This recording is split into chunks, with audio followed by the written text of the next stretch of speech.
Okay, let's take a look at the manufacturing process of a hot tub shell. We, like everybody else, begin with sheets of acrylic. It's basically the pretty paint job. We take this sheet, we put it up into a vac form, we heat it up, and basically stretch it down into the shape of one of our molds. Once the sheet cools, we pull it out and put it on one of our carts where it begins its trip through our facility. Here's a vac form sheet of acrylic, now in the beautiful shape of an Arctic spa. Let's take a look at it though. Up here at the lip, this sheet retains its original thickness. But the further we go from there, and especially into the footwell, the sheet becomes very, very thin. And it happens to all plastic. When you stretch it into a shape, it gets the thinnest at the furthest point from the stretch. Okay? It's what we do next, though, that truly makes us different. Okay, so let's talk for a second about why shell construction is so important. Here's the bottom line. Water's heavy. And unfortunately, so are lots of our family and friends. So we end up putting thousands and thousands of pounds of weight of water and people into a hot tub. Now, we saw earlier what happens to hot tub acrylic when we stretch it. It gets paper thin. Bottom line, that thin shell cannot carry, the amount of weight that goes into the shell by itself. So we need to strengthen that up with something. At Arctic, about a third of our facility is dedicated to fiberglassing. And we are committed to building the thickest, strongest, heaviest hot tub shell in the industry.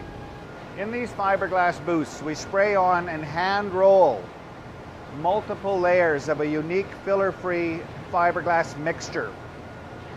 When we're done, the result is what we call a self-supporting hull, meaning a shell that is capable of carrying the thousands and thousands of pounds of weight that goes into them without additional supports.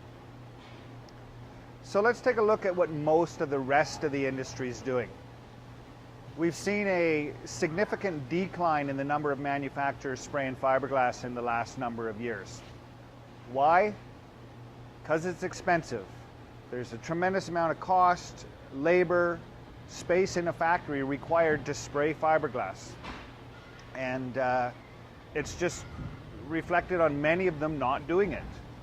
So, what are they doing? Most of them are simply stretching plastic, right? You'll see thermoplastic sheet, but more commonly you'll see this stuff, which is just an ABS-backed acrylic sheet. Okay? This product starts out a little thicker than acrylic by itself, but like any plastic, when we stretch it, it's going to get thin. And any plastic, when stretched, is going to get thin to the point where it can no longer support the thousands and thousands of pounds of water and people that go into them. So, all of these manufacturers have to support or prop their shells up or hold that weight up with something. Let's go take a look and see what they're doing. Okay, so if we take a look under most spas, under most other spas, when you look under them, you're going to see something helping to support that shell. In some spas, you'll see 2x4s and or PVC struts, let's call them, propped up under the seats and the steps and the loungers to help hold up the weight. Now, the problem with those is everywhere you put one, you do create a stress point. And you can create flexing around those props, and flexing eventually leads to cracking.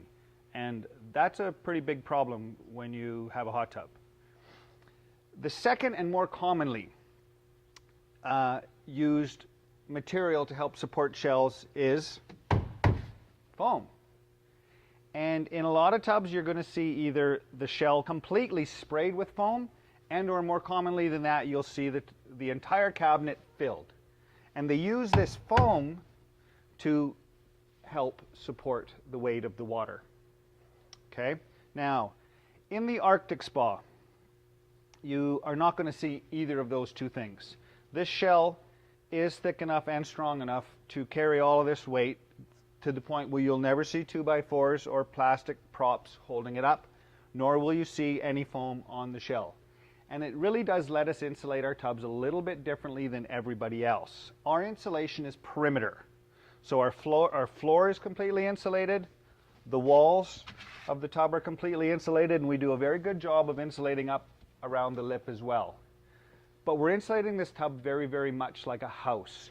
Insulate the outside, trap the warm air in, don't let it out.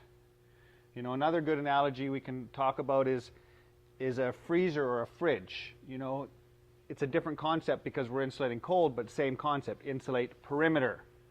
Trap the warm air, cold air in, and don't let it out.